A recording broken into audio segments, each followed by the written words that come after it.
Next, we'll see about like our domestic supply and imports. Like we can meet our needs. Like the inventory can be sourced within the country or from abroad. So here, accordingly, we have different inventory channels, different level of inventory decisions. In case of domestic, say the items are coming from vendor, they are sending it to distribution center. Then from distribution center, it will go to local warehouses, then to the stores, and finally it will end up in the hands of customers. Now you need to have inventory decisions at the vendor level. Maybe vendor manage inventory. Say I will manage my inventory at my vendor side itself, instead of directly purchasing and keeping keeping a stock in my own plant. I'll have some agreements where I will keep my inventory at the vendor place itself. I thought vendor management inventory was exactly opposite. It was vendor managing my inventory, not that. Huh? That also is there. Okay. Like, okay. For example, departmental stores, like I'll allocate some space to my vendors, so they will keep track of the inventory in my shop. That also is vendor management. Yeah, even though the products are sold in my stores, keeping track of how many products are sold is the responsibility of the vendor. Yes. Right? So So vendor managing my inventory and I managing my inventory at the vendor location. Both problems are Yes, because I can delay the shipment, so you'll keep those items at your place for more days instead of delivering it to me. Correct, then again, your inventory decisions will come at distribution centers. Then again, you have to make decisions at local warehouses and stores. In case of import, you have a longer chain. First, it will from the global vendors, it will go to the overseas port. There are also some inventory decisions you have to make. Then overseas port, the items will be loaded in the cargoes. Again, the cargoes will be unloaded in the inbound port. From those inbound port, it will go to distribution centers, and the remaining part is same. So local warehouse, stores, and customers. So these are like, again, for one organization, both these chains might be available. Actually, it will be available because some product they will purchase globally, some items they'll purchase locally. And accordingly, we have 3 different segments in this retail industry. First is the first mile, where when the items will reach till the distribution centers. This is called as first mile. Middle mile is where inside from the distribution centers till the items are placed in those stores. This is the middle mile. So in middle mile, you will have problems like the shipments decisions. So in which mode I'll send my items. Like we have the trucks of different capacities. How many trucks of which capacity I will use. Again, how from the distribution centers, how I will allocate my inventory to different local warehouses, and which stores demand will be made from which warehouses. Because sometimes my nearest warehouse might not have that sufficient inventory to meet the demand. In that case, which will be the immediate next? So these kind of decisions are done in middle mile. And the last mile is like from the stores, it reaches the customer's hand. So here you will have all this food delivery chains. You have the last mile, say all the courier services. This kind of organizations predominantly work on the last mile. Correct. So in the last mile, you have multiple modes. Again, customer can visit your store, or you can send it by courier, or some of your neighbor can collect the items from the store by paying and the organization will pay you some money. That also is possible. So different. Again, you can send it through a third-party courier service also. Different modes are there. Okay. The way you described it, so can we say that first mile problems, the problems in the first mile are the issues in the first mile, they will have large inventory quantities, right? But less variety. Whereas last mile will have very small quantity but large variety. Is it safe to say that? Yes, sir. We can say that. Yes, sir. We can say. But first mile will involve a lot of decisions pertaining to the government regulations, because we'll have, say, if you're talking about the import side, so you'll have a lot of inbound, like you have docking, undocking, government clearances. Those decisions also will affect your inventory decisions, because there Correct. might be, suppose if you're talking about some explosive items, then the storage will have some regulations. So you Yes. cannot have more than this capacity, even though your demand is high. Yes. Yeah. Yes. The chemicals, you have proper storage decisions. You have storage arrangements required. Correct. Correct. Yeah. Correct. Yeah. So the big auctions and the big spot markets, they are mainly in the first mile, right? Yes. Yes. But in case of the campaigns, like you have big billions there somewhere, then there all load will go the last mile. I will make the decisions there. Okay. Okay. Yeah. Yeah. Yeah. Carry on. Carry on. Now, in different levels, what are the inventory decisions? So say we talk about, I have already mentioned in the vendor side is vendor managed inventory. In case of overseas port, it is the cargo loading and all the inventories in that side. Then inbound port, where from the items from abroad, it will be loaded in this in the country where the items will be processed further. So here unloading decisions will be there, then government clearances. Then at the distribution centers, you need to focus your space. Suppose you have some shipments are coming, where you will store, because the distribution centers have limited capacities. So you have to focus and clear up your space accordingly.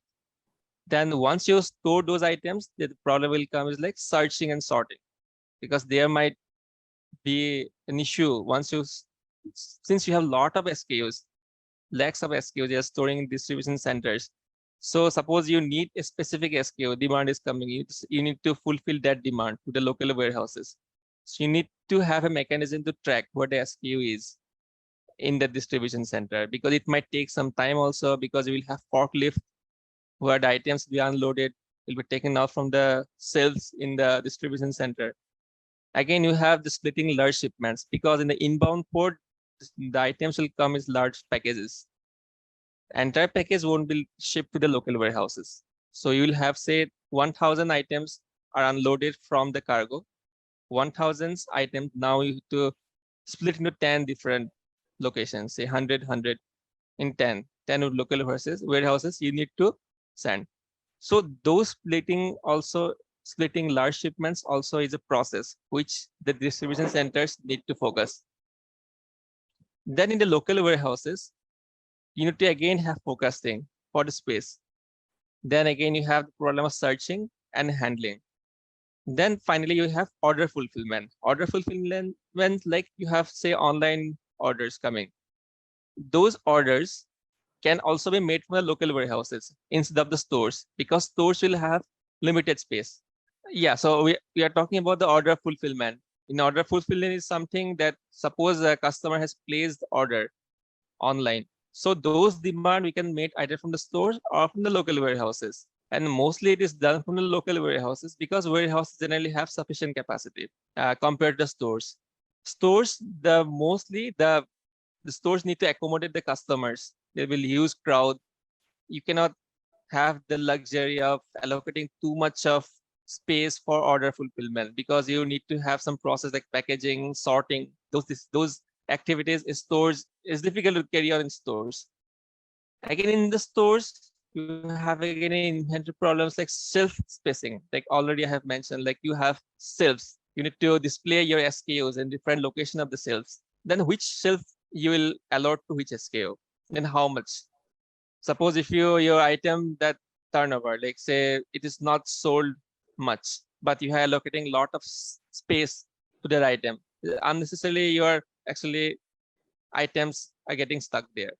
Like your Yeah. space is getting stuck. Instead of that item, you could have one more item which could have been displayed there. Correct. And So dynamic, it right? is, Shelf spacing can yes, be dynamic. yes, I know that evening demand for this product is high, and therefore I may allocate higher space.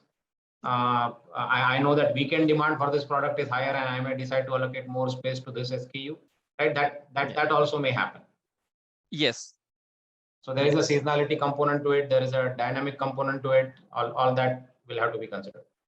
yes. And Right? there's another thing is called display. Display is like you can have some many queens. Like you have log display those portraits will be there. Will be on hangers. Items will be displayed. Then there will be some statues. Or there also you'll have, because you will need some inventory for those items also, and also those items need to be taken care of. So that also is a big decision, because if your store is used, then those items actually will occupy a sizable part of your inventory. Correct. Then again, next thing is like packaging and all. Again, online some orders you can make from the stores. Yeah. So these are different inventory decisions at different stages of this chain.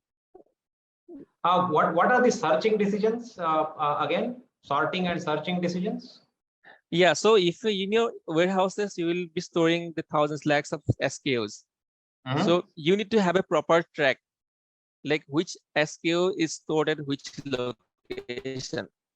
Suppose one thing in the warehouses, two activities. Like one is the inventory is coming, which you are storing in the warehouse. Next thing is that your demand, the outbound from that warehouse. Now you Okay. have, suppose the demand is coming from the stores or from the local warehouses. Say, I need these set of items. Sure. Now you should have a proper mechanism to track how you will meet from which part of that warehouse. Okay.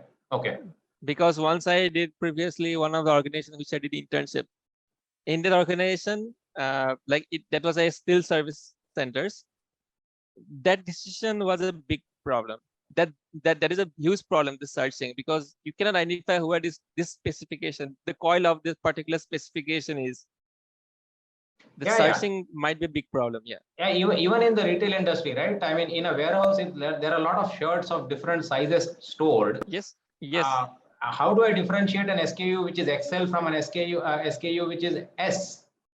Right. Exactly. I mean, unless I read the label, I will know. But do I want to waste my time reading the label? There has to be better mechanism for searching the correct SKU and loading it onto the trucks as they may be required, right? Yes. So once again, a very important problem to solve. Yes. So even the space forecasting problem that you spoke about is also interesting, right? I mean, yes. How much space to allocate even in a warehouse? Yes. And because you have, suppose your shipments are coming, which are still on its way. Say after 2 weeks, some inbound shipments will come. And you have to make arrangement to free up some space. You need to accommodate those items. Correct. And you're talking about a warehouse which is anyway stocking lakhs and lakhs of SKU. Which space to allocate to which SKU, how much space to allocate is a problem not only for the retail stores, it is also a problem for the warehouses. Yes.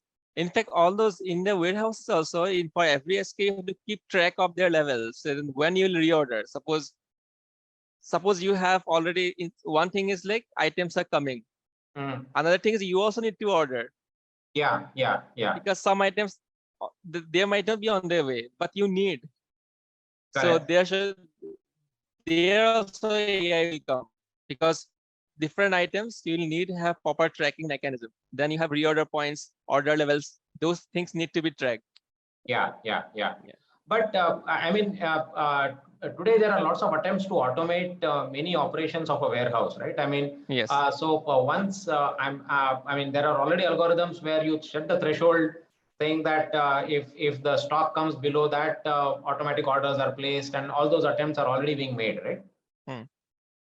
So I mean, we are already moving towards that. So yes. Okay. How much of that thing is already happening in retail industry? Do a lot of retailers are already triggering automatic orders based on thresholds, or not a lot of retailers are doing that? What do you think? Yes, sir. It's POS systems. Like POS, like systems are connected to your inventory. Like suppose you have in the POS lot of purchases happen, then the ERP automatically trigger for order for replenishment after some time. Correct. So, however, there again, the thing is like there need to be agreement. So these are all the contracts. Yeah. If it is a strategic partner, then this thing happens. If it is not a strategic partner, then this thing automatic reordering won't happen. Because may again, not the have. organizations are very, very, what you can say, very possessive about their data. They Yeah. don't want to share the data. Correct. And if I choose to go for a different vendor every time, then I cannot trigger automatic orders, because automatic orders means the vendor is already selected. I just place the order again. If I Yes. want to say I want to renegotiate every time and I want to sign a new contract, and therefore this automation may not happen. Yes. And also, like, we are talking about the trends, seasonality. Yeah. So in that case, that also need to be accounted. Whether suppose my fan, which is not going to sold in the winter, so in that case, whether automatic triggering for the reorder will happen. Yes. So yeah. So this automatic triggering algorithm also has to be intelligent enough. Yes. Okay. Yeah. Very interesting. Yeah.